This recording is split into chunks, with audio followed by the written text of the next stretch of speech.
Christmas for a time was actually illegal in the city of Boston. Apparently, when you stop celebrating fun in Christmas, you start burning alive young girls. So, hey, hi, hello, ho ho ho, if I may. Welcome back to the Copo Craft, the channel. Today, I was wanting to get a little bit festive because 'tis the season. It is December 9th. We're in the thick of Christmas time, and I wanted to do a little festive craft video with you guys. I was thinking of doing a little Christmas tree. I also was kind of wanting to experiment with some like educational video as well, because I kind of realized, though raised in a very evangelical Christian household, celebrating very traditional Christmas with Santa and Christmas trees and all that jazz, I don't really know anything about Christmas and where it comes from or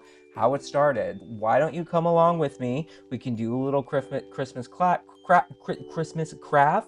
and we can learn about the origins and lore of the most festive, most capitalistic, most holly jolly holiday of the entire year. Come along with me. Let's get into it.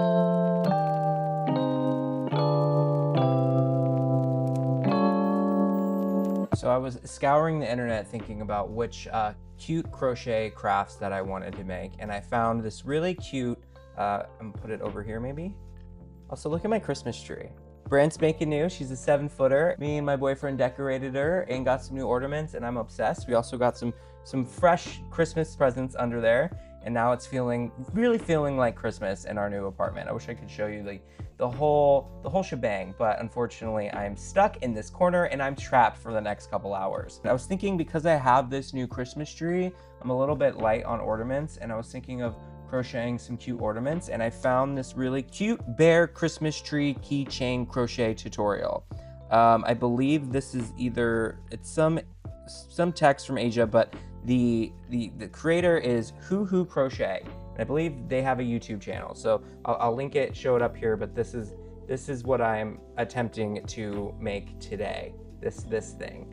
So let's do that. I think I'm just going to start from the top of the Christmas tree ornament and work my way down. I have all the appropriate colors in my stash already, so I have kind of like this cream beigey yellow, a light green, and then a kind of dark light green. Start with my magic circle as always. I'm thinking I'm gonna do, let's do 8 into the magic circle. I feel like that might be a good amount. Let's dive into some history and lore about Christmas time. Turns out Christmas is kind of a mishmash of a bunch of different pagan, Wiccan, different holidays kind of just jammed into one, and we just basically created this Frankenstein version of a holiday that we now celebrate today, because we need any reason to be capitalistic, gluttonistic, and all of the above in this modern day society. That the war on Christmas is over and Christmas won. Christ won, unfortunately, for all of us. So it blends traditional Christmas Christian celebrations of Jesus's birth, even though it's heavily debated that it might have been in April, it might have been in July, it might have been in December. No one really knows. 14th century church decided, you know what? We're gonna do the 25th. And the reason why we're gonna do that is because it's right next to a bunch of all the pagan holidays that we can just kind of cannibalize and basically force out the traditions of their other holidays and force them to love Jesus, okay? And the two holidays that Christianity essentially poached the holiday from was the Roman holiday of, I think it was Saturnia,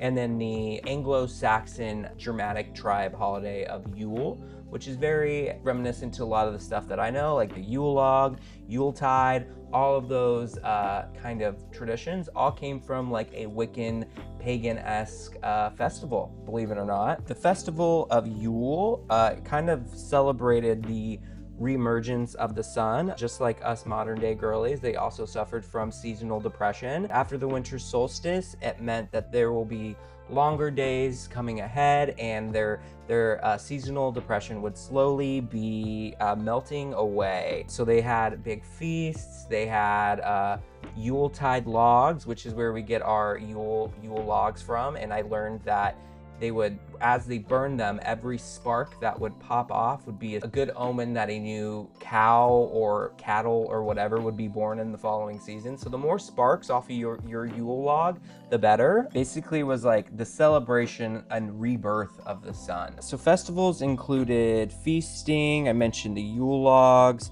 wassailing, wassailing, which I just actually learned about this recently because my friend Kelia during Thanksgiving made me some, I think it's called like wassail, which is like a cider, I believe. And turns out it's from, originated from Anglo-Saxon Germanic tribes. They would go out and they would do called like wassailing in the orchards because they had a lot of apple orchards back then.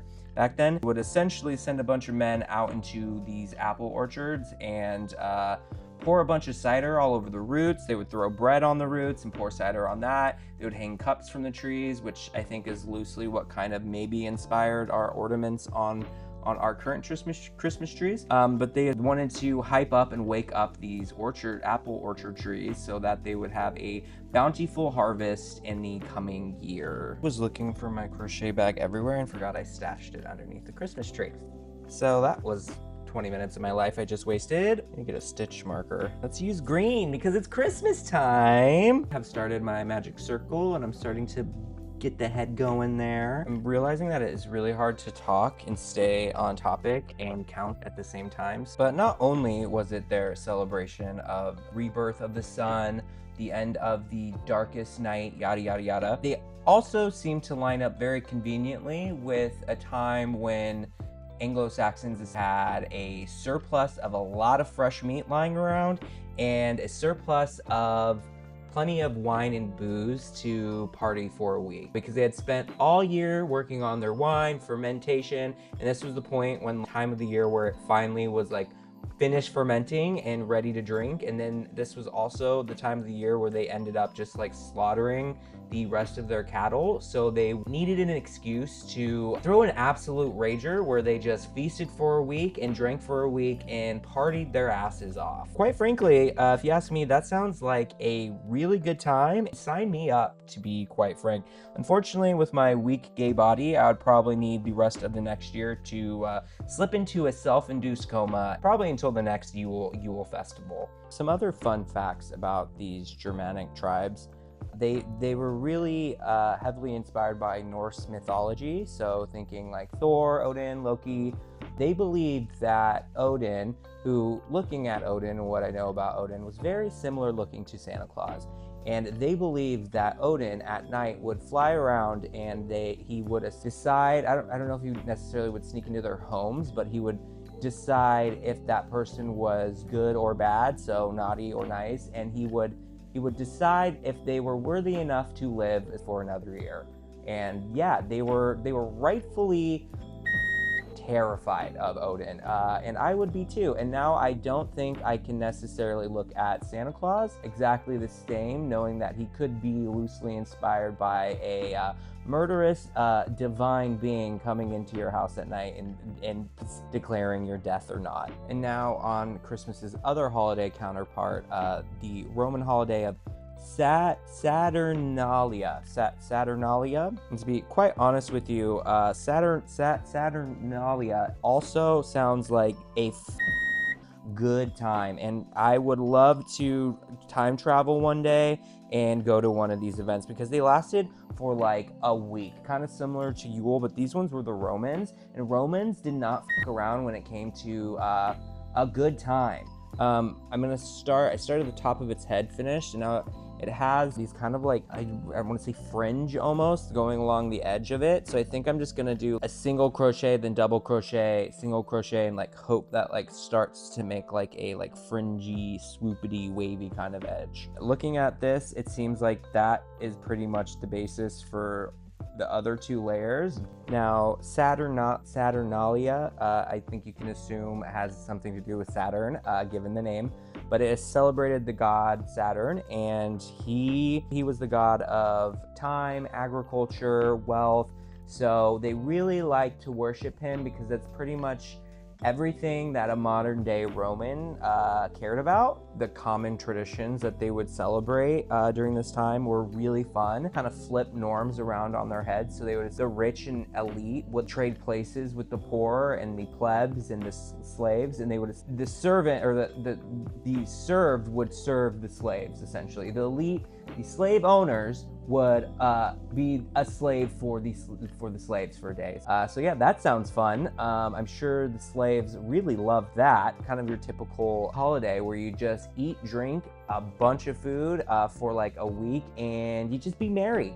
Be merry with your friends, and you be a slave for your slaves for a little bit. And quite frankly, I think that's caring. That is true employee appreciation, if you ask me. I'm not going to pay you a livable wage or a wage at all, but you know what? For 1 week, I will cosplay as a slave for you. I think that's a fair trade-off. And also with the kind of similar traditions, they did gift giving a lot. They would make, I think they were like little wax dolls that they would give to their slaves and give to children and give to people. It was all about goodwill and good nature towards the fellow man. All right, guys, I have to open this up. You know, eventually this thing is gonna have to come off, but I needed something, it's my only Christmas attire. I need something Christmassy. You know what? I need to take it off. Maybe I'll put it back on a little bit, but it's very hot. Very hot.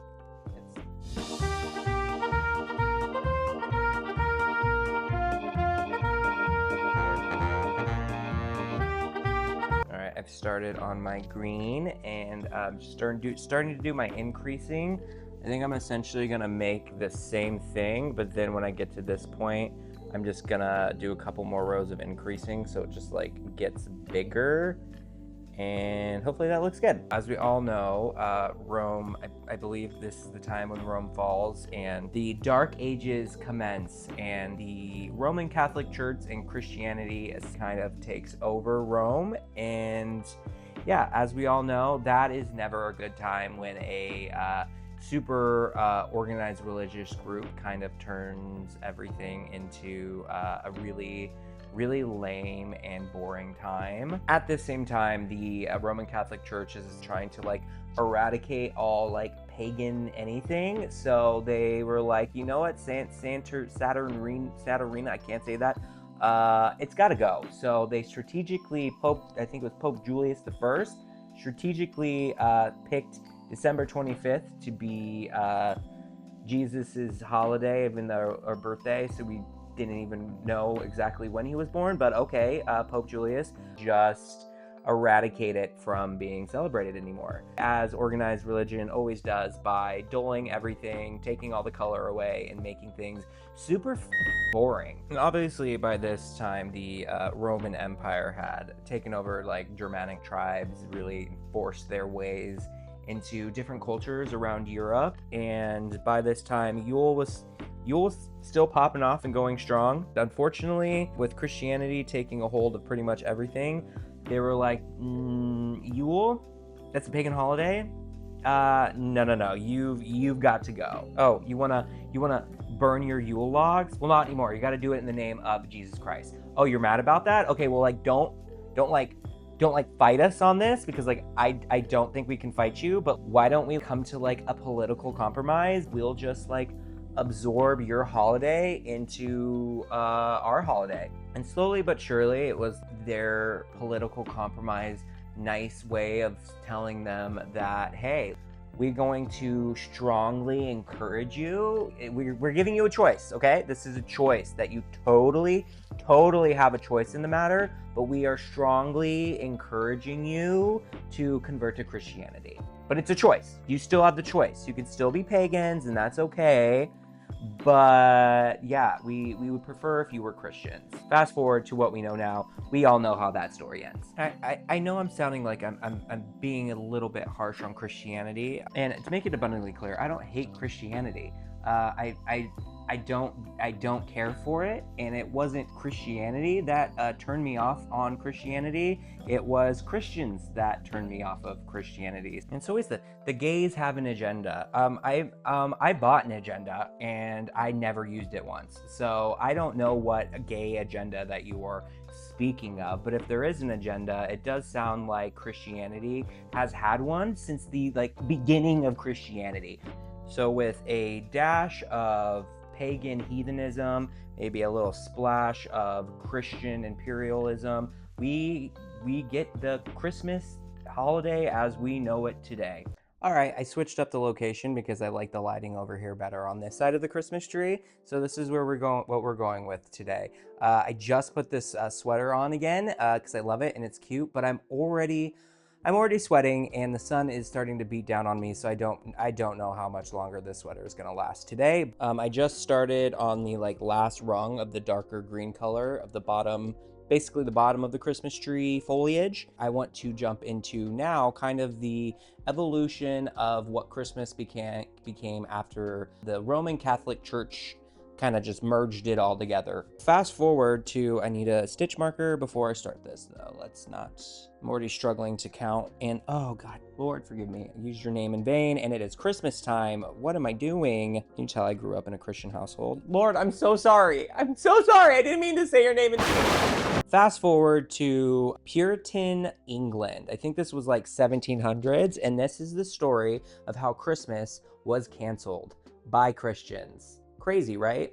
Christmas, too woke for Christians, apparently. Around the 1700s, Great Britain, England era was taken over by a band of Puritans, and I think us here in America know all about the Puritans. Insert the Mayflower. Yeah, those same Puritans. Not exactly the same, but they were from the same vein of Puritans from England. This guy named Cromwell, Oliver Cromwell, was a super hardcore incel religious Jesus freak who just felt that, you know what, England is so unpure, we need to out-Christian each other and be the biggest, hardcorest, most boringest versions of Christianity that we can ever be. And so they decided that, you know what, Christmas is too overindulgent, it's too much color, it's too much festivity, it's too much fun, and we are fun killers, we hate fun, we need to cancel it. And by extension, because we also had Puritans here on the New England area, that same killjoy extended to the city of Boston, and Christmas for a time was actually illegal in the city of Boston. And so apparently when you stop celebrating fun and Christmas and all that joy in the world, you start burning alive young girls. So disclaimer, don't cancel Christmas or you're gonna start burning poor little girls on the stake alive because you think that they're demonic devil worshippers. So after enduring many grueling repressive years of Cromwell's reign, he finally died, and the people rejoiced. After he died, they essentially just went right back to what they were doing before, and they're like, let's just pretend like all of that repressive and boring ass religious era that we just went through, let's pretend that didn't happen, and let's go right back to celebrating Christmas because that was fun and everyone loved it. So Christmas, Merry Christmas, Merry Chrysler, Happy Christmas. So Christmas, depending on where you were in the world, kind of all evolved differently in different regions. Specifically, I'm going to focus on America because I'm an American and I only care about America because that's the world we're living in now. America first. Make America's Christmas great again, okay? So here in the US, after the revolution, we basically decided that we don't want to celebrate Christmas anymore. I guess Christmas got canceled again. So here we are again. Christmas just keeps getting canceled. What's the deal, guys? So after the American Revolution, we had just broken up with our ex, Great Britain or England or whatever it was called at the time. And we said, you know what? Christmas just reminds us too much of our ex. It's like when you break up with your ex, you always went to that one coffee shop together, and it's like, I can't go there anymore because it just reminds me of them and all the trauma and all the pain. that was too English of a holiday, we ain't doing it anymore. So they essentially stopped celebrating Christmas. And I know I keep saying essentially, I can't stop saying it. It's like a nervous tick. And I hope I can edit all of these essentiallys out of the edit. So after some time and a couple of new dates with some other new traditions and cultural developments in the U.S., the U.S. finally moved on and healed with a little bit of time. And come the 19th century, the U.S. started kind of slowly but surely reintroducing Christmas, enjoying the season and what it brought. One of the better things about being on this side of the tree is there's an air vent right here, and if I lean back just far enough, I can feel it. It feels so good.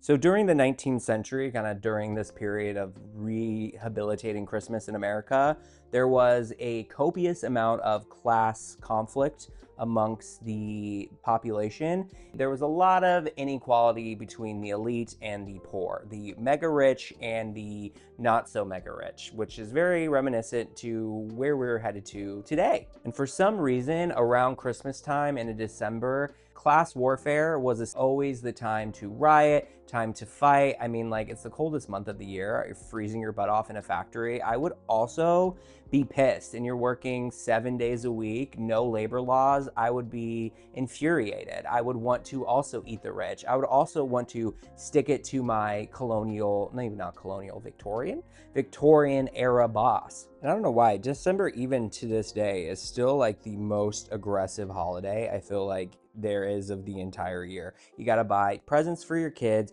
you're short on money, you got to deal with your family. It's just an extremely stressful part of the year. And I'm honestly thinking that we should bring back December riots. I think Christmas riots should make a comeback, and we would slay them today in today's society. And look, even history back then, they worked. They were able to scare the elite so much that one of the reasons why we are so giving during the holiday season is because they scared the rich and powerful so much that they started doing charitable work for the needy. And so, yeah, I guess if we just bully the oppressors, we will get what we want. Who would have thought? And for anyone who is familiar with the story by Charles Dickens, that is the Christmas Carol, that is pretty much like the whole premise of the whole story. And this also came out and was written during the same time.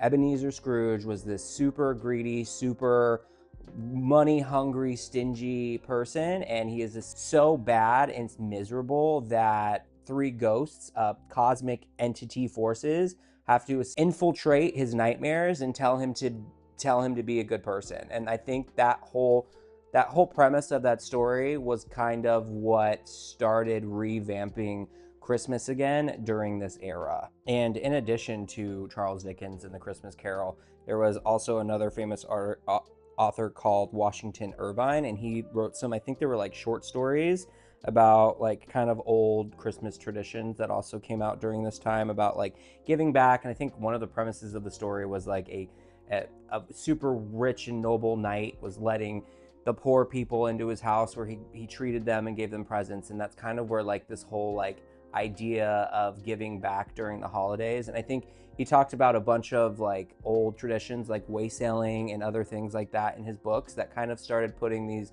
older Christmas traditions back into like American readers' minds.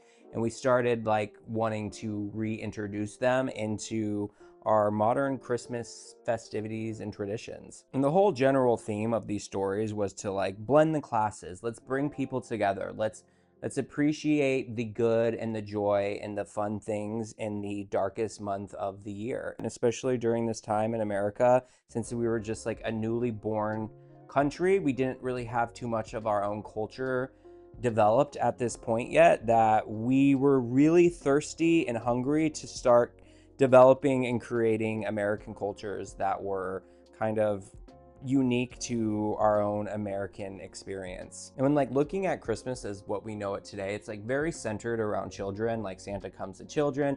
We love like keeping Santa a secret for kids. Like kids during this era in the like 1700s was not great. Like a lot of the main concept for kids was like they were to be seen and not heard. A lot of them worked like full-time jobs in factories. They lived very hard lives, and so it's kind of refreshing and nice that this nuclear family tradition and ideas started coming where they were like, hey, we should probably like focus on our kids more, and like maybe we should tell them, you know, it's probably important to tell them that we love them and that they're cherished and that they're important, and like give them hugs and things, because that might be important to their development. I think that's kind of where the idea of giving these children and showering them in gifts, because back then it was still kind of, even to this day, it's like kind of viewed negatively that you should not spoil your child or they'll turn into brats. So Christmas kind of offered this perfect opportunity for people to shower their children in gifts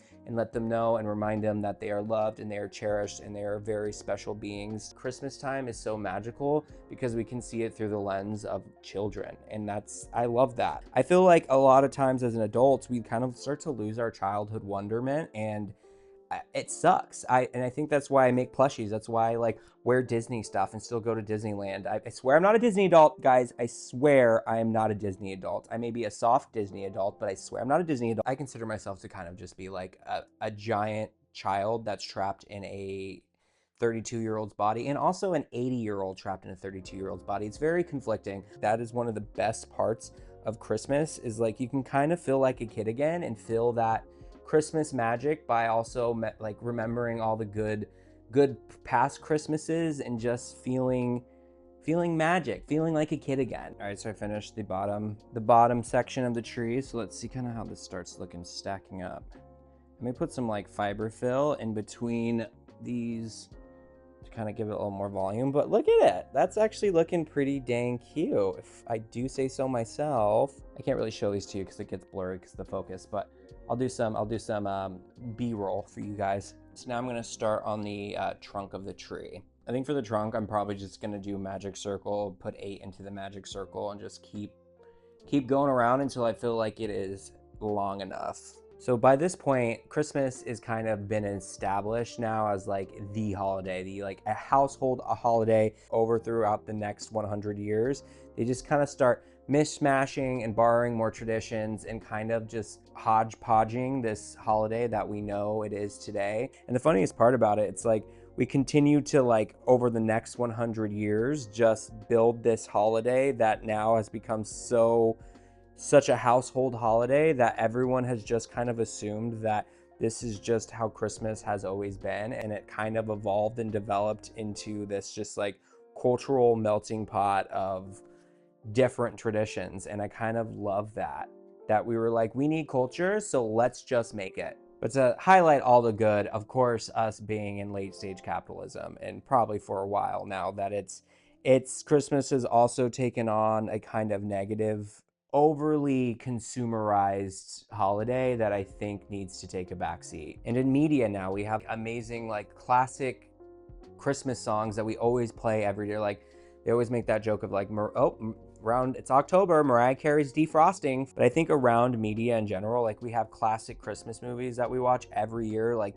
How the Grinch Stole Christmas, Home Alone, just A Christmas Story. Christmas infiltrates every fiber of humanity during this time of year, and I'm so excited to see like what it evolves into whatever like that world needs it to be at that given time. And I think the biggest driver of Christmas is just nostalgia. Like I remember like the night before Christmas, like wanting to like get into bed as early as possible. I remember like one time I was like sleeping with my sister in bed, and like I was so obsessed, like kept thinking every sound was like a reindeer on the ceiling. And I remember being on the roof and being like to my sister, I'm like, oh my God, is that a reindeer? And she being like, oh my God, just like go to sleep. And then like waking up at the super early butt crack of dawn and running downstairs and seeing your stocking all filled to the brim. Personally, my family, it was like a whole ordeal to open presents. Like it took us hours. We usually take like a midday break and like eat some lunch, have some food and refreshments, and we'd get back to it. My boyfriend's family was like totally different. Like he wants to get down there and they just like start ripping the presents open. And I'm like, that is barbaric. There's a system to it. My boyfriend's mom just sent us a bunch of like old Christmas ornaments, furthering on different traditions. And this one is my favorite. Like, Baby's First Christmas 1995, and is this like most precious, most 90s ever ornament. All right, so I finished the stem, or not the stem, the trunk of the tree. She's looking a fish. I'm gonna go through and like hand stitch some like different like little ornaments and then stitch that little bear face on it. I'm thinking of making a little star real quick, as might as well, you know? I think she kind of just has the star as like kind of a palm. So I think that's gonna be the easiest way to do that. And so I made a bunch of these little loop-de-loops. I'm just gonna cut them all. Look at that.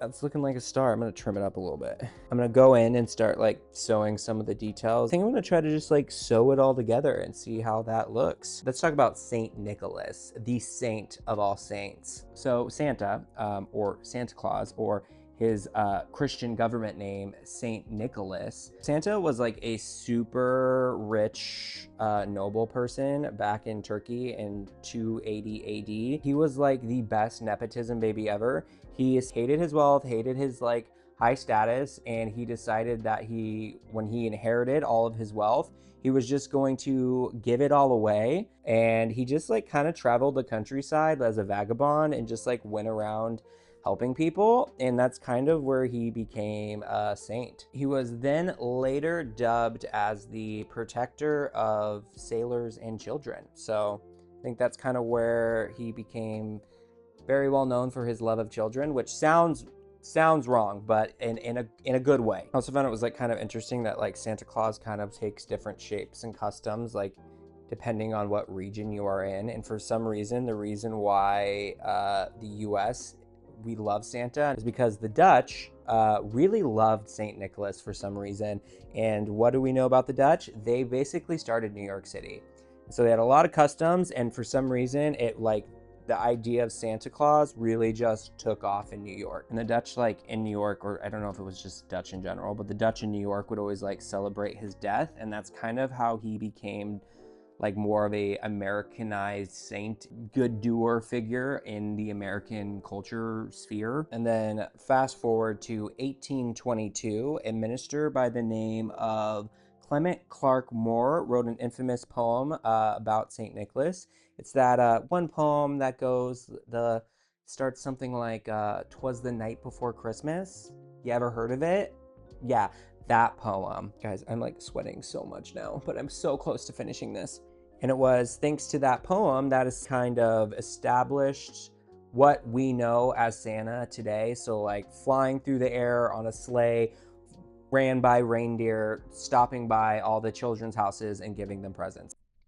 Oh no! Oh, I stitched a little too hard there. Oh God, everything's falling apart. All right, y'all, I think it's time that this comes off. I can't do it anymore. Cute and festive. It's my baby. Guys, I realized I did it again. I forgot my mic was on my jacket and I just threw it off. I don't know how much content I just recorded. I don't know.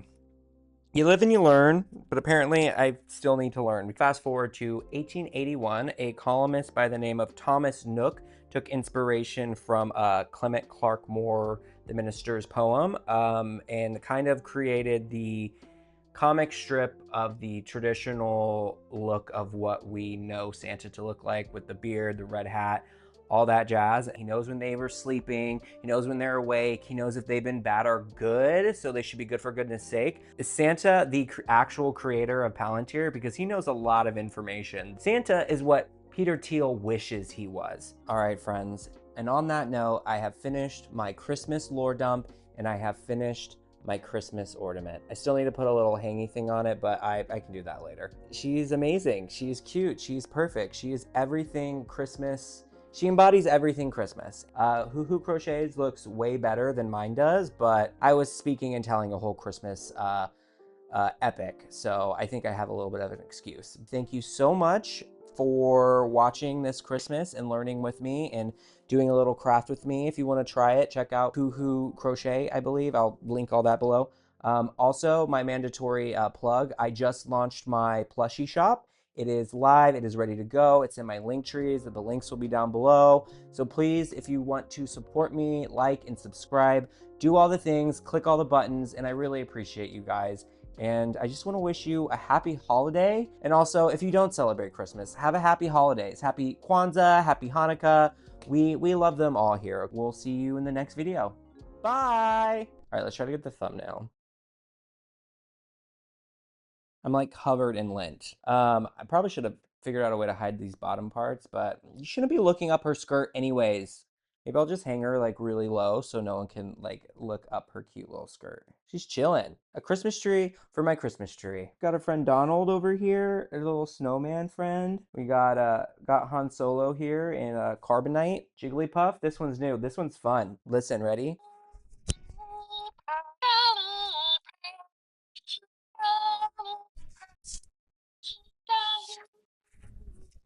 Isn't that what Jigglypuff's powers is? Makes you like fall asleep. Zach? All right, Zach's at work. And I know I keep saying essentially, I can't stop saying it. It's like a nervous tick. And I hope I can edit all of these essentiallys out of the edit. Essentially, what